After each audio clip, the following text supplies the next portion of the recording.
Olá, seja muito bem-vindo ao programa Academia. Hoje a gente fala sobre guarda compartilhada. O estudo é da doutora em Direito e mestre em Direito, Estado e Constituição, Suzana Viegas. Guarda compartilhada, efetivação dos princípios constitucionais da convivência familiar e do melhor interesse da criança e do adolescente. Dissertação apresentada ao programa de pós-graduação em Direito da Universidade de Brasília como requisito parcial à obtenção do título de mestre em Direito. Orientador, professor doutor Paulo Luiz Neto Lobo. E para participar do debate, convidamos a mestre em Direito, Renata Vilas Boas, e o presidente da Comissão da Família da OAB-DF e especialista em Direito, João Paulo Sanches. Obrigada, doutora Renata, pela presença aqui no programa. Obrigada, é com muita satisfação eu estou aqui prestigiando a nossa colega, a doutora Suzana. Esse momento é ímpar para falar de guarda compartilhada. Verdade. Obrigada, João Paulo, pela sua presença. Eu que agradeço o convite. Para mim é um prazer, uma honra, uma alegria muito grande estar aqui dividindo esse programa com vocês todos. Maravilha. Bom, agora então vamos entender melhor esse tema. Confira um rápido resumo da dissertação.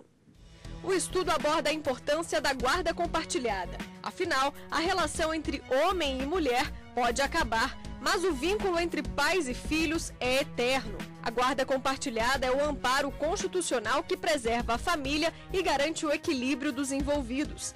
A autora também explica que a técnica de mediação familiar pode ser a saída mais confortável nessas horas. Suzana, seja muito bem-vinda aqui na Academia. Obrigada pela presença no programa. Eu que agradeço, Mariana, e agradeço a presença da doutora Renata e do doutor João Paulo. Muito obrigada. Bom, um tema tão importante que está presente em várias famílias, em várias casas aí Brasil afora. Queria entender um pouquinho por que estudar a guarda compartilhada.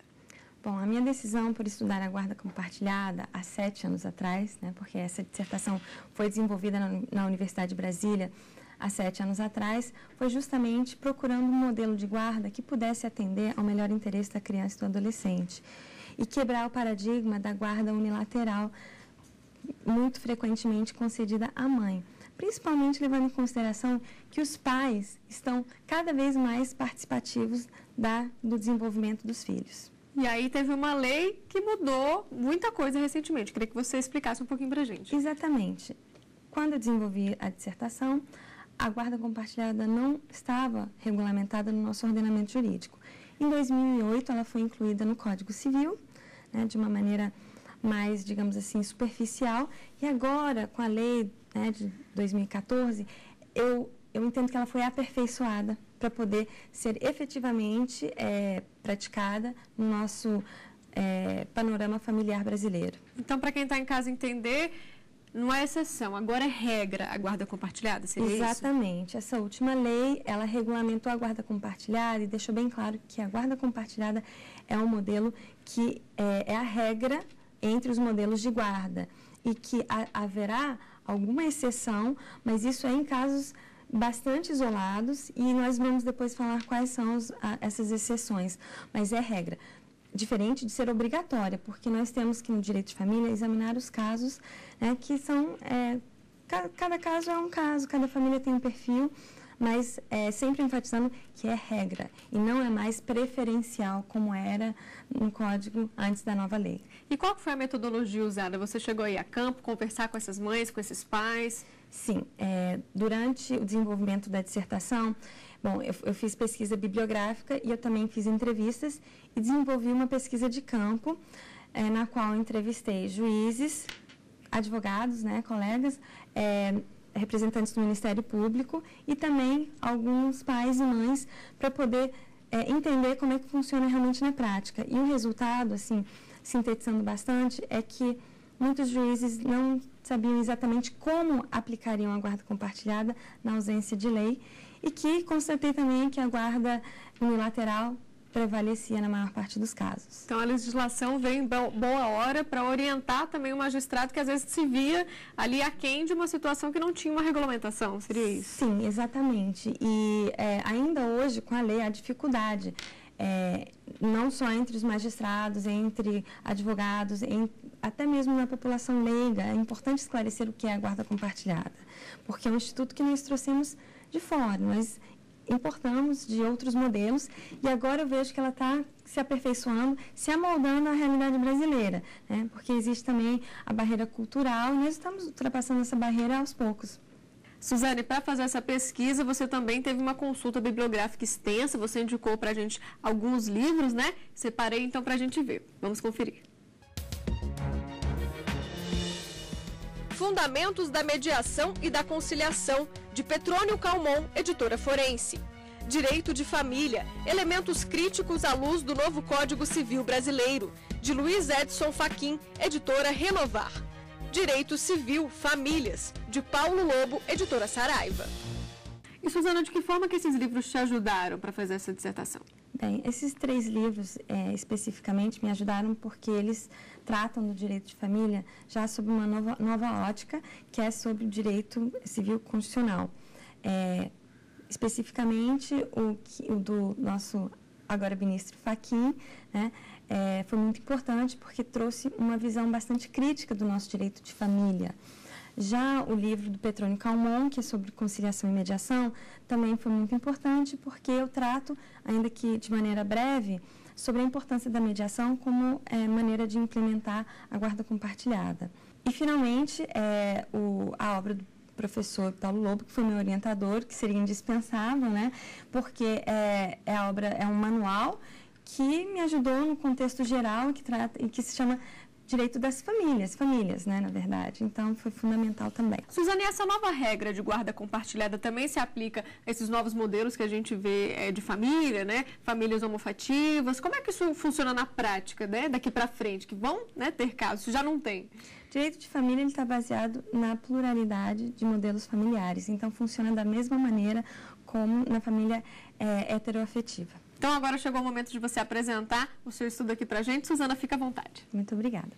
Bom, o meu estudo, então, ele foi desenvolvido no ano de 2007, quando a guarda compartilhada ainda não existia, não estava positivada no nosso ordenamento jurídico.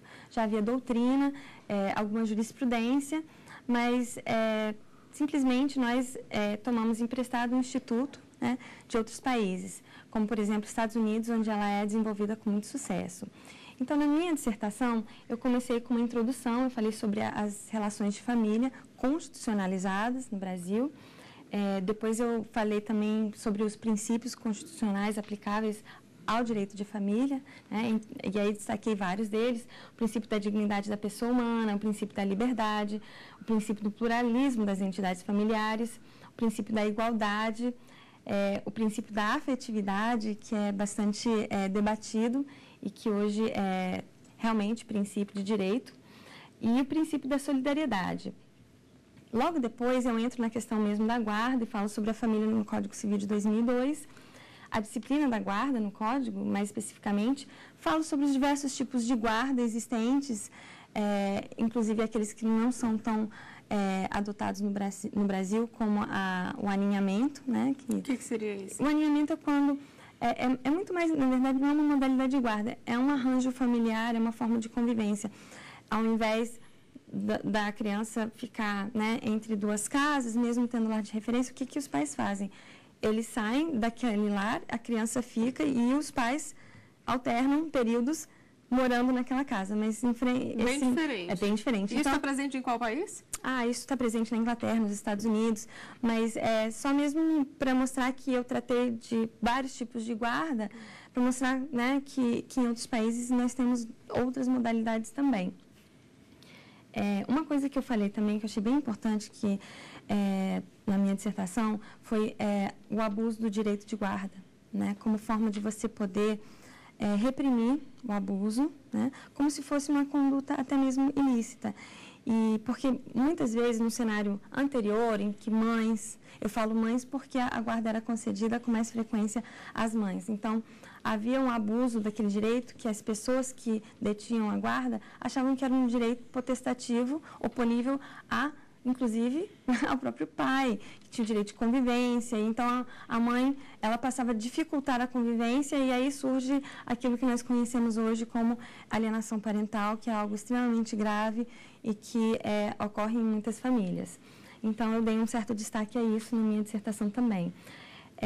Aí eu entro para falar sobre a guarda compartilhada, conceitua a guarda compartilhada, eu vou aproveitar aqui para falar brevemente o que é a guarda compartilhada, que na verdade é o compartilhamento das decisões entre pai e mãe após a ruptura ou até mesmo quando nunca houve nenhum tipo de ligação afetiva entre os pais. Então, muito mais do que dividir o tempo da criança entre uma residência e outra, é o compartilhamento, é a coparentalidade, são ações colaborativas para acompanhar o desenvolvimento e para tornar esse desenvolvimento da criança e do adolescente saudável com a participação de ambos os pais. Porque o casamento termina, mas depois, de certa forma, você tem uma nova entidade familiar, porque os pais, né, continuam sendo pais. Então, é muito mais do que compartilhar o tempo, é o compartilhamento de decisões, isso é muito importante. Então, todas as decisões são tomadas em conjunto. Passo a falar também da mediação. A mediação hoje é um instrumento que vem sendo bastante desenvolvido como forma de solucionar problemas em direito de família. E, então, naquela época, eu já identifiquei a mediação como um instrumento bastante eficaz para instituir a guarda compartilhada. E depois eu concluo com fazendo uma refutação às críticas da guarda compartilhada, principalmente no que diz respeito à questão da ausência de consenso, né? Porque, imagina, já não tinha lei, aí faltava o consenso. Como é que eu ia fazer para poder instituir a guarda compartilhada numa disputa judicial? Então, simplesmente, aqui traduzindo em miúdos para todo mundo, colocando em primeiro lugar o melhor interesse da criança e do adolescente. Claro que isso é difícil, conscientizar os pais que estão em litígio. Mas quando envolve emoção, quando envolve uma separação. No primeiro momento, ambos querem, né, gerar prejuízos mútuos. Até disputar, até não sobrar pedra sobre pedra e a criança fica esquecida. Então, eu faço a defesa da guarda compartilhada nesse sentido. E aí também, finalizo com a pesquisa de campo que demonstra, né, como é que eu cheguei à minha conclusão através não só da bibliografia, mas dessa pesquisa realmente de entrevistas. Perfeito. Bom, vou te pedir um minutinho, Suzana, a gente vai agora então para um rápido intervalo. No próximo bloco vamos debater a dissertação de hoje aqui no Academia.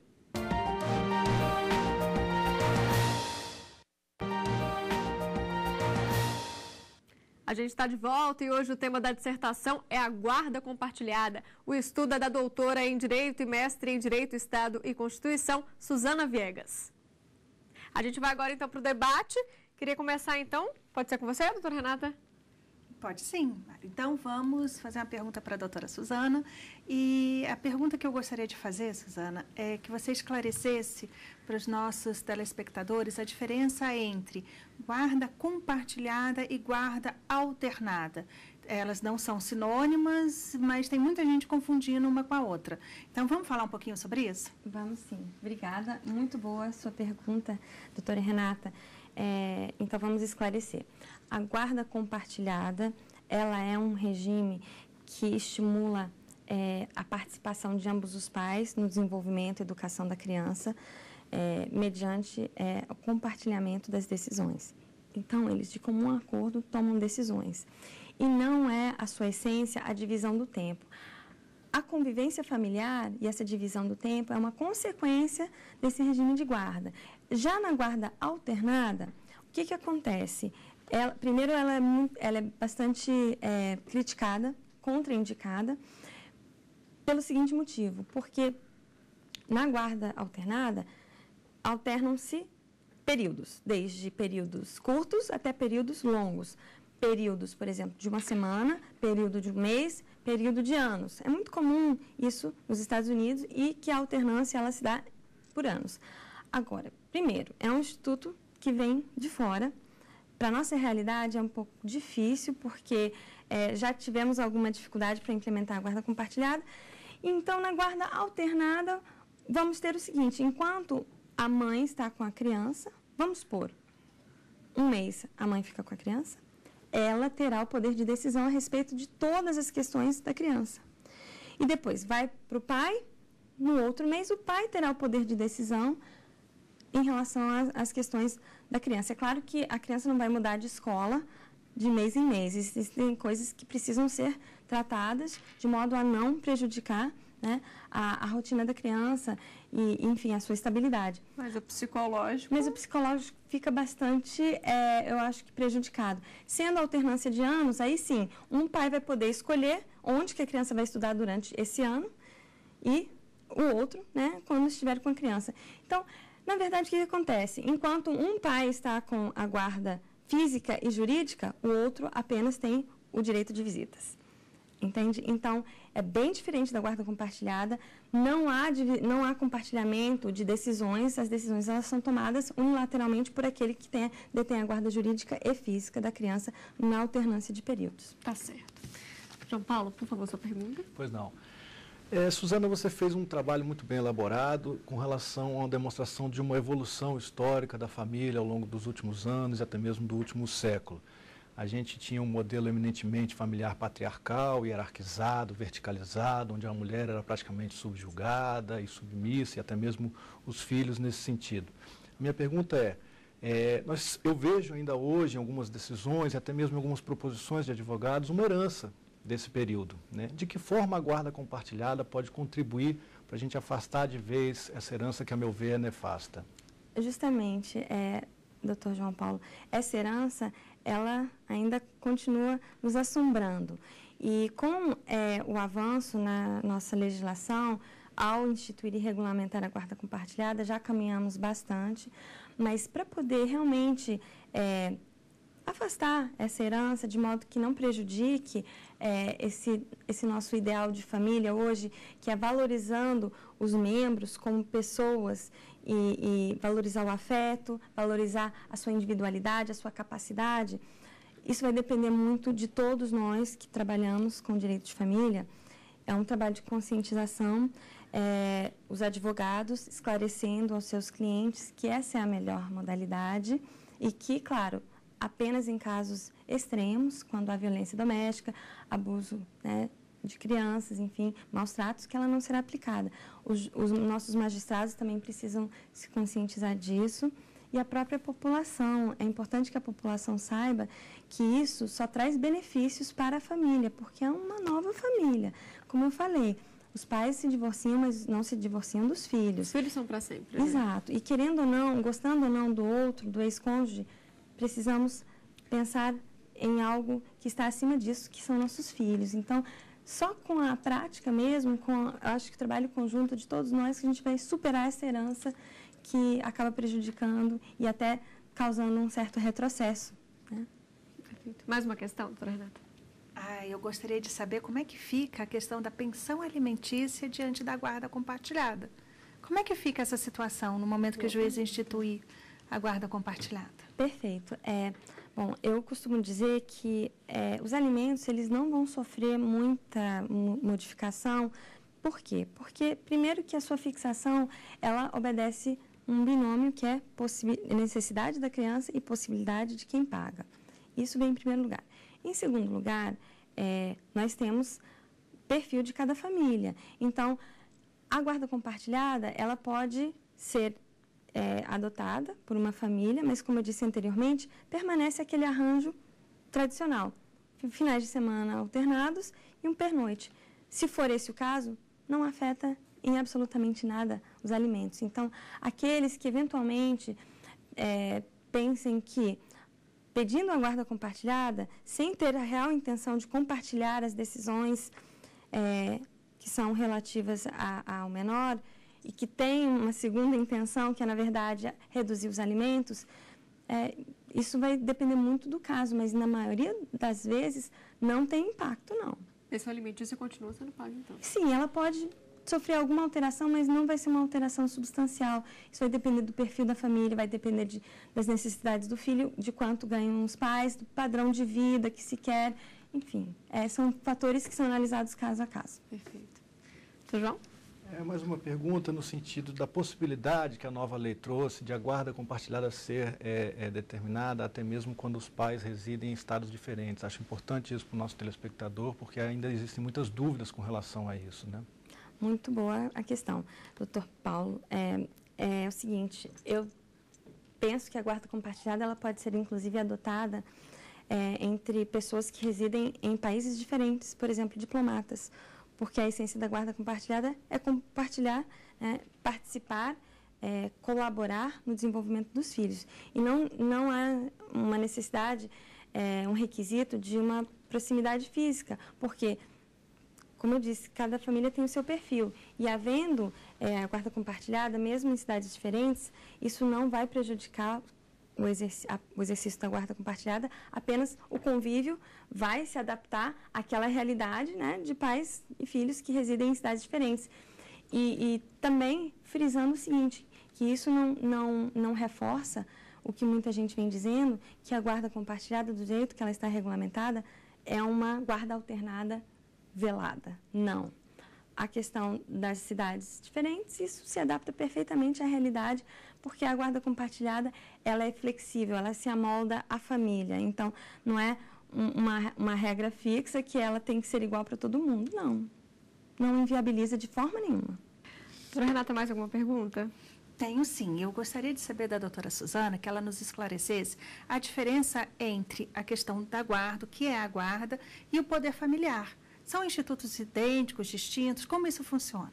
Bom, a guarda e o poder familiar são institutos distintos, mas o poder familiar é algo que abrange a guarda. O poder familiar é mais amplo, né? Então, o poder familiar ele inclui aqueles deveres de cuidado, de assistência. Já a guarda, ela é mais específica, né? E ela, não necessariamente, por exemplo, uma pessoa que perde a guarda, ela perdeu o poder familiar. Então, a guarda decorre do poder familiar, mas não se confunde com ela. É algo bem mais específico que a gente vê muito mais na prática. E aí, sim, nós temos modalidades de guarda. Guarda unilateral, guarda compartilhada e guarda alternada. Já o poder familiar, ele é único. Ele é igual para todo mundo, né? E agora, se eu perco a guarda, eu perco, né, o direito de gerir, decidir. Já se eu perco o poder familiar, é algo muito mais grave, com consequências realmente numa escala muito maior, e seria como perder o direito de ser pai. Já não ter a guarda não significa que você perdeu o direito de ser pai, né? Então, são duas coisas bem diferentes. E só para a gente entender, quando você perde o poder familiar, significa que esse pai fez o quê para a justiça chegar a esse ponto? Nossa, são alguns passos, né? Eu teria que falar mais, acho que uma meia hora para poder explicar, mas a perda do poder familiar é uma medida extrema e que ela ocorre também em situações extremas. Por exemplo, quando há abandono, né, e há maus tratos, e o pai ou a mãe não vai perder, por exemplo, o poder familiar se não tiver condições, por exemplo, de sustentar a criança. Até porque o Estado ele tem um papel subsidiário e isso não poderia ocorrer, né? E também não perderia a guarda, muito menos ainda porque existe o Instituto dos Alimentos. Mas são situações muito extremas em que você tem que cometer algumas, digamos, infrações reiteradas vezes para isso chegar a acontecer. Muitos casos de disputa de guarda, eu já vi pais pedindo a destituição do poder familiar. Isso só acontece em casos extremos, extremíssimos, e a gente não quer ver isso acontecendo, nem que o pai perca a guarda, né? Tem que ser realmente uma situação muito, muito, muito grave. Perfeito. João Paulo, mais uma? Talvez até em decorrência dessa pergunta muito bem formulada pela Renata, a terminologia guarda compartilhada, alguns autores já defendem que não é mais apropriada, né? Eu queria que você falasse um pouquinho sobre isso, talvez a autoridade, sei lá, responsabilidade parental. Sim, tem vários questionamentos, sugestões, guarda compartilhada, guarda dividida. Já me aconteceu de ocorrer um questionamento, doutora, eu vou aplicar, então, aqui nesse caso, guarda dividida, não compartilhada. Porque a pessoa, no caso, estava entendendo que era divisão de tempo e não divisão das responsabilidades. A questão da responsabilidade compartilhada também é uma terminologia muito feliz, porque, inclusive, realça o papel dos pais, né, na guarda dos filhos, a responsabilidade, coparentalidade. Enfim, eu acho que guarda, inclusive, né, é um termo que já vem sendo até debatido por ser um termo que remete a uma coisa. Eu guardo isso, eu guardo aquilo. Então, se fosse um termo de possessão. Uma posse, exatamente, uma posse. A gente vê muito isso. A mãe terá a posse da criança, não, a gente não é convivência familiar, tanto que o direito de visita já também foi, né, na doutrina vem tratado com a terminologia convivência familiar. Então, eu acho que o debate sobre novas denominações é muito bom, que aí a gente vai, até mesmo com essa terminologia, esclarecer a população com mais facilidade, transmitir o que é a guarda compartilhada. Tá certo. Bom, Suzana, infelizmente nosso tempo chega ao fim. Eu agradeço seus esclarecimentos. Acho que muita gente em casa tirou muitas dúvidas, né, com essa explicação. Muito obrigada. Eu que agradeço e estou à disposição e agradeço novamente a presença dos colegas. Obrigada, doutora Renata, pela presença aqui no Academia. Obrigada, agradeço essa oportunidade. Né? Eu tenho certeza que agora a questão da guarda compartilhada ficou mais fácil de ser compreendida pelos nossos... Exato, telespectadores. Obrigada, doutor João Paulo. Eu que agradeço o convite, sempre um prazer estar ao lado das colegas queridíssimas aqui e espero que nós tenhamos esclarecido alguma coisa com relação ao conceito da guarda compartilhada. Tá certo. Bom, você também pode ter sua tese ou dissertação apresentada aqui no programa. Mande um e-mail para a gente, é academia@stf.jus.br. E para rever o Academia desta semana, é só acessar o site que aparece na sua tela, tvjustiça.jus.br. Obrigada pela companhia e até semana que vem. Tchau!